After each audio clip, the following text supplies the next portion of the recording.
ప్రజల ప్రాణాలు పోతున్న హనుమకొండ రాంపూర్లో ఉన్న చెత్త డంపింగ్ యార్డ్ను తరలించడంలో ప్రభుత్వం నిర్లక్ష్యం వహిస్తుందని డంపింగ్ యార్డ్ చుట్టూ ఉన్న గ్రామాల ప్రజలు ఆగ్రహం వ్యక్తం చేస్తున్నారు. పుట్టిన ఊరుని వదిలి వెళ్లలేక, కలుషిత నీరు త్రాగలేక, వ్యర్థాల నుంచి వచ్చే దుర్వాసనను తట్టుకోలేక రోజు నరకం చూస్తున్నామని ఆవేదన చెందుతున్నారు.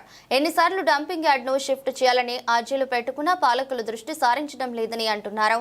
ఇక డంపింగ్ యార్డ్ శాశ్వత నిర్మూలన కోసం చావు రేవు అంటూ ప్రభుత్వం పైన పోరాడేందుకు గ్రామాల ప్రజలు సిద్ధమవుతున్నారు.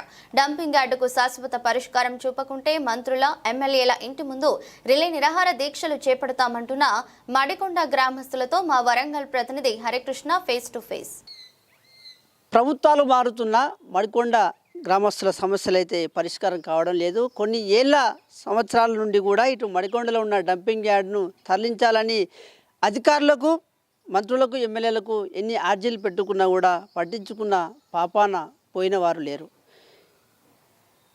కొద్ది ఏళ్ళుగా అనేక డంపింగ్ యార్డు సమస్య వల్ల అనేక అనారోగ్య బారిన పడుతూ 10-15 వయసులకు సంబంధించిన వారు నరకాన్ని అనుభవిస్తూ ప్రాణాలు వదిలిపెడుతున్న పరిస్థితి హన్మకొండ, మడికొండ డంపింగ్ యార్డు చుట్టుపక్కల ఉన్న గ్రామాల్లో ఉందని చెప్పవచ్చు. ప్రస్తుతం మనం మడికొండ గ్రామంలో ఉన్నాము.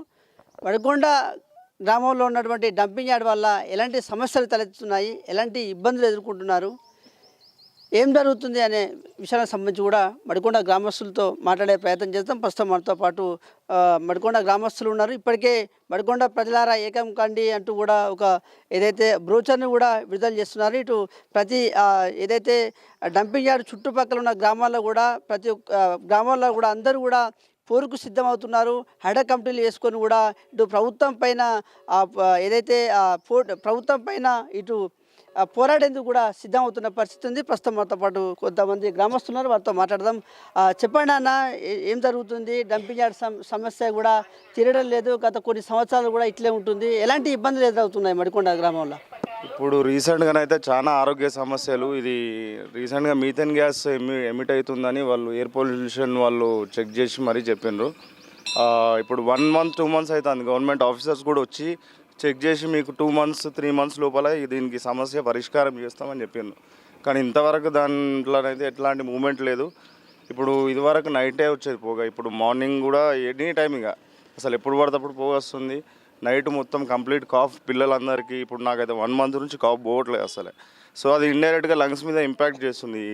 మీథేన్ అనేది లంగ్స్ మీద డైరెక్ట్ ఇంపాక్ట్ ఉంటుంది. అది మెల్లమెల్ల శ్వాస మీద పడి హార్ట్ స్ట్రోక్స్తో చాలామంది చనిపోయారు. ఇప్పుడు రీసెంట్గా అసలు అన్ఎక్స్పెక్టెడ్ డెత్స్. వాళ్ళు ఏదో వీళ్ళు సడన్గా హార్ట్ స్ట్రోక్ వస్తుందని అంటారు, కానీ ఇదంతా రిలేటెడ్ టు ఈ డంపింగ్ యార్డ్ స్మోక్తోనే అందరు చాలా చిన్నపిల్లల నుంచి పెద్దవాళ్ళ వరకు అందరు ఎఫెక్ట్ అవుతారు.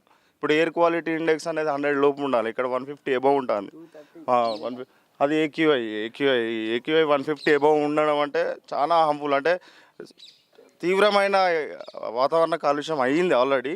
ఇప్పుడు దీన్ని ఎట్లా అంటే కంప్లీట్గా దాన్ని ఆపడానికి కూడా ప్రయత్నిస్తలేరు. రీసెంట్గా కలెక్టర్ని పోయి కలిస్తే కూడా ఇప్పుడు ఉన్న పలంగా ఆపలేము అంటే, మీరు సత్య సావురు కానీ మేమైతే ఆపలేము, ఆడనే ఇస్తాం అన్నట్టుగానే కలెక్టర్ కూడా చెప్పింది. మాకు 2 months 3 months టైం పీరియడ్ చెప్పిండు, ఆడ సొల్యూషన్ లేదు.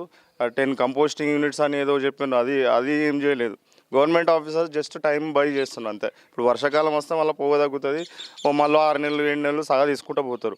అక్కడ ఉన్న చెత్త కుప్పకు వాళ్ళకి కావాల్సింది ఫైనాన్షియల్గా కోట్లలో ఉన్నది పెట్టుబడి. సో దాన్ని ఎటువంటి ముందుకు వేయడానికి పైసలతో ఉన్నది. ఇప్పుడు పైసలు వాళ్ళ దగ్గర లేవు, ఏదో ఒకటి చెప్తాను, 4 రోజులు గడిపేస్తాను.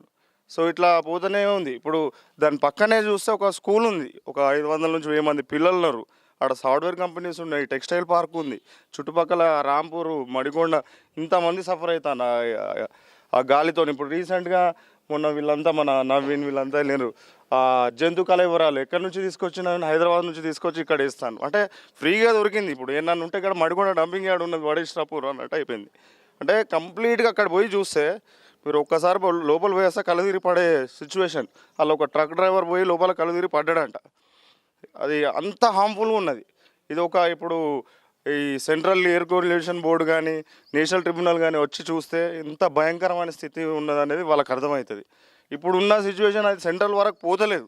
సెంట్రల్ వరకు పోయి వాళ్ళు వచ్చి కనుక చేస్తే ఇక్కడ ఎట్లా బతుకుతాననే సిచ్యువేషన్ ఉంది. ఒక్కసారి ఆడికి పోయి చూస్తే ఏదో ఇక్కడ మనకు పోగా కనిపిస్తుంది, కానీ అది చాలా అంటే చాలా హార్మ్ఫుల్.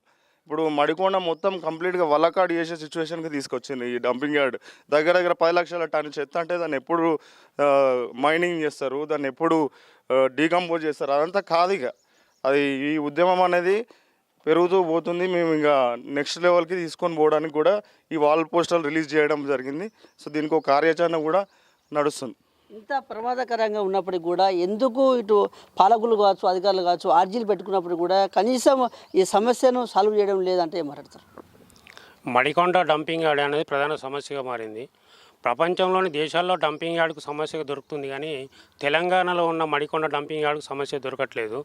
ఈ డంపింగ్ యార్డ్ సమస్య పోవాలంటే రెండు, ఒకటి బయోమైనింగ్, ఒకటి వేస్ట్ టు ఎనర్జీ ప్లాంట్. ఈ బయోమైనింగ్ ద్వారా ఒక 2 లక్షల చెత్తను బయోమైనింగ్ చేసిండ్రు. మిగతా చెత్తను అలా తడిపొడి చెత్త అని చెప్పేసి దాన్ని కూడా అట్నే పెట్టేసిండ్రు. కొన్ని సంవత్సరాల నుంచి 15 సంవత్సరాల నుంచి దాన్ని చెత్తను కాలవడం వల్ల ప్రజల్లో శ్వాసకోశ ఇబ్బందులు ఏర్పడుతున్నాయి. అయితే waste to energy money plant పెడితే హుజరాబాద్లో 200 ఎకరాలు తీసుకున్నామని చెప్తున్నారు. అక్కడ ఒక 2 బయో ప్లాంట్లు, బర్నింగ్ ప్లాంట్లు పెడితే ఒక బర్నింగ్ ప్లాంట్కు 650 టన్నుల చెత్త బర్న్ అవుతుంది. అదే ఇప్పుడు మన వరంగల్లో 450 టన్నుల చెత్త, హుజరాబాద్ కరీంనగర్లో 350 దాదాపు 1000 టన్నుల చెత్తను బర్న్ చేయడానికి అవకాశం ఉంటుంది. కానీ అదేం చేయకుండా ఇక్కడ ఈ చెత్తను డైరెక్ట్ కాల్చడం వల్ల చుట్టూ 10 కిలోమీటర్ల వరకు వ్యాపించి ఆ పొగ వల్ల చాలామంది పిల్లలు కానీ, వృద్ధులు కానీ, యువకులు కానీ పటాపట చనిపోవడం జరుగుతుంది. దాన్ని ఏ అధికారులు పట్టించుకోవడం లేదు, ఏ ప్రజాప్రతినిధులు పట్టించుకోలేదు. ప్రజాప్రతినిధులు ఏమైనా ఎలక్షన్ మూమెంట్లో డంపింగ్ యార్డ్ను 3 నెలలు వచ్చినాక తీసేస్తాం అంటారు తప్ప దాని గురించి పట్టించుకోరు. అధికారుల దగ్గరికి పోతే మేము ఏ బడ్జెట్ లేదని వాళ్ళు అంటారు. ఇటు అధికారులు పట్టించుకోరు, అటు ప్రజాప్రతినిధులు పట్టించుకోవడం వల్ల ఈ డంపింగ్ యార్డ్ సమస్య అనేది చాలా సుదీర్ఘంగా జరుగుతూ ఉన్నది. ఏదేమైనా కూడా వేస్ట్ టు ఎనర్జీ ప్లాంట్ను పెట్టేసి ఈ సుదీర్ఘమైన ఒక డంపింగ్ యార్డ్ను తరిమేయాలని కోరుతున్నాం. ముఖ్యంగా నాయకులు కూడా ఇటు పాలకులు కూడా ఎన్నికలు వచ్చినప్పుడు సమయంలో వస్తున్నారు, హామీలు ఇస్తున్నారని చెప్తున్నారు. మరి ఇప్పుడు గతంలో కూడా మొన్న గెలిచిన ఎమ్మెల్యే వర్ధన్నపేట నియోజకవర్గ ఎమ్మెల్యే కేఆర్ నారాజు కూడా మీకు వాగ్దానాలు చేసిన పరిస్థితి ఉంది. మరి అతని